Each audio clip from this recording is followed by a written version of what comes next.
Race 2 in the Utes, absolutely going off. They fly down this back straight, over the top. Dontas looks to the inside of Wilson and thinks better of that one. Dust flying.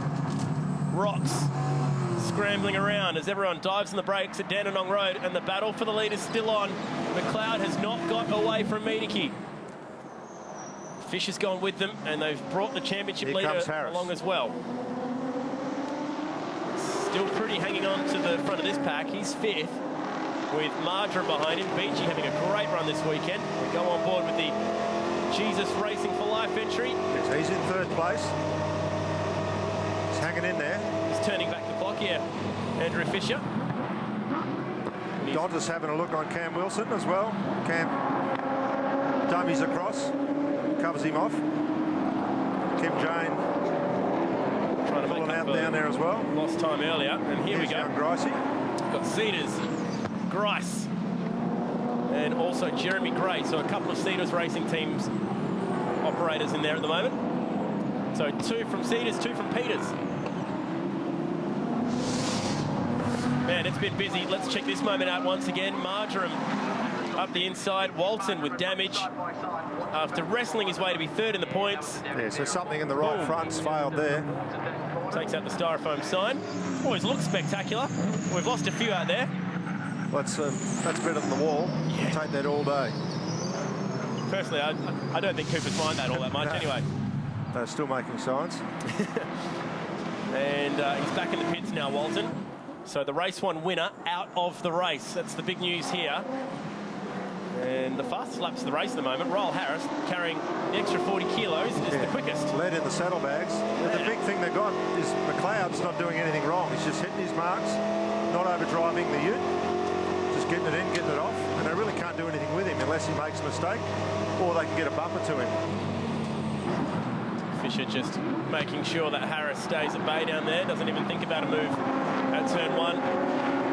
Jared trying to hang on for what will be his 2nd victory of the season, only his 2nd win ever in the Utes. And it's like he flicked a switch this year and just stepped away from the form of the last couple of years and became a new race car driver, because he is just proving that he is fast this year. Spent a little bit of time at your place learning a couple new tricks too. Yeah, we work on it a lot, and you're surprised the amount of drivers that do come up. And just talking with Neil Crompton before, it's a bit like a golfer or a tennis person getting a technique coach. And how's the vibrations in the bonnet for Andrew Fisher going across the top? Oh, McLeod with a small error. Yeah, that won't mind. He'll just cover him off here, stop him into the middle of the corner and drive again. Slick's going to pour the pressure back on. Yeah, but Deaky's going to have to force him into a mistake. So start rattling on the back of the bumper, try and move him wide a bit. George rode to the track this morning on his naked Yamaha bike. He's got very cool. Got some cool bikes, George. Yeah. If you follow him on Instagram, he's always riding something that's cool. Car salesman by trade, living in Melbourne, although his dad famously from Port Macquarie. So just covering off Fisher. Just letting him know not to have a look. Obviously doesn't trust Andrew not to just stick the nose down the inside. Good battle at the front. They're not swapping positions every corner, but it's a bit of a staring contest, isn't it? It's a bit like a long distance race. These guys set themselves for a 500, but they've only got 4 laps to go. So someone's going to have to make a move soon. And I'll tell you what, Pretty and Marjoram, sorry, Paul, they're catching him. Pretty just set the fastest lap of the race on that last lap. Okay. And they are trying to bridge the gap. It's a big gap. They're not going to get there. They might drive up to the back of the pack.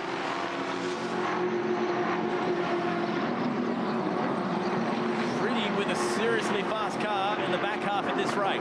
Yeah, and he's also leading on points as we combine the 2 races so far as it finishes that way. Yeah, he'll be well aware of that with all Nathan's experience. With last year's format, he would have had the pole for the last race. But it's progressive, so it actually be McLeod at the moment. So he needs to catch. He'll be a points leader, but where he finishes this race is where he's going to start. Fisher's tailing there. Out of the final corner. So 1st or 2nd front row start's going to be good. If you're 3rd, 4th, you'll be on the 2nd row. Last couple of laps, you've got to have a go and try and move up a road. These tyres. I think the rears in particular here for Fisher are starting to get a little bit old. Just trying to lay all that power down. 1.8 tonnes of pure brute power and weight. So it's a lot to think about when trying to put your right foot down. Trying to save those Yokohamas. Andrew. He's doing a great job. You can see Ryle just hustling it through the corner, jumping over the curb a little bit, just trying to gain something on him, but there's just nothing there to be had. He's got that extra 40 kilos in the saddlebags, and you see it paying the price down the straight here. They're both forwards, and the other one's pulling away.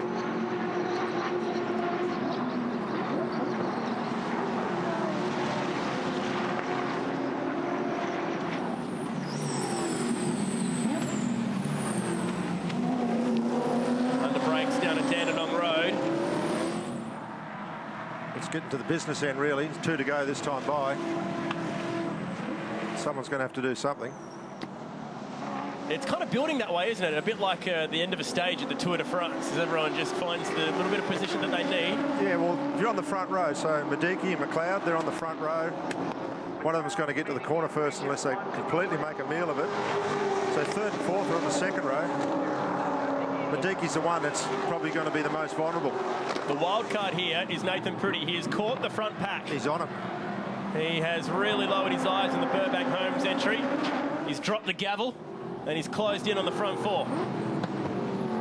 By a big margin, nearly a second lap to McLeod on that last lap. So that's huge. He'll get a massive toe down the back straight this time. Quadruple toe. Yeah, 4 utes in front of him. He'll just sniff right up on the back of him, run the thing down in hard into Dandenong Road corner. And it's always good chasing the championship leader too, because he's the bloke who doesn't want to fight anyone. Well, he's looking at the gap back to Marjoram.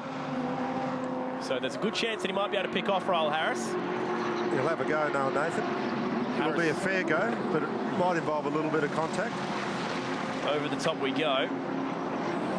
Should mention, knows where everyone is down there. No, Mediki locks it up. He makes contact. Gets to the back of... And this could be enough. Fisher's going to capitalise here. He's going to go to the front. He's got the line for the next corner. McLeod's going to bomb that thing in there and drill him in the door if he's got any chance at all, and he doesn't. He aborted it.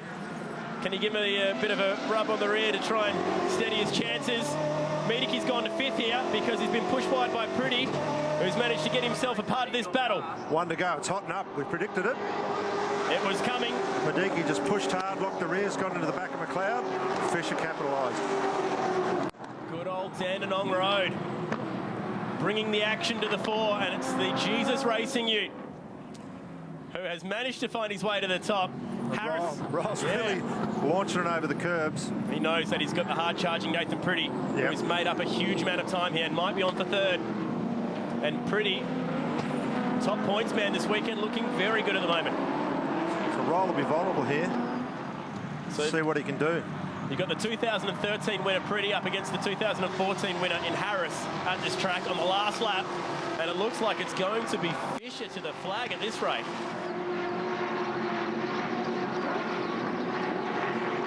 See what happens. Fisher's got enough of a lead. Jared shouldn't do anything silly. He won the reverse grid race at Surfers Paradise last year, Andrew Fisher. So the Pertec Endurance Cup rounds have been kind to him. And Ryle went defensive, just didn't even give Nathan an option. 1 corner to go. He'll do that as well here. He'll just white line it into this corner, mid-track it. Nathan can't do anything. Stop him in the middle of this one. Blast around to the line. Job's done. Quite savvy in the way that he protected that line. Celebrating his 200th race start early today, it's Andrew Fisher. Nice job. Yeah, he likes that. Yeah, he'd be fired up. Yeah, mate, we can see it. Good job, brother. How good was that? He's absolutely stoked. Wow, that was an awesome race to the finish. It was coming. The front 4, it was bubbling away. Let's relive it. It was Slick who locked it up. Locks the brakes into the back of Jared. Half tips him out. Does well to hang on to it. And the seas parted in biblical fashion there. There he is. For the Jesus Racing Ute. That was great. Yeah, there we go. Just did part. Maybe we should call him Moses Racing.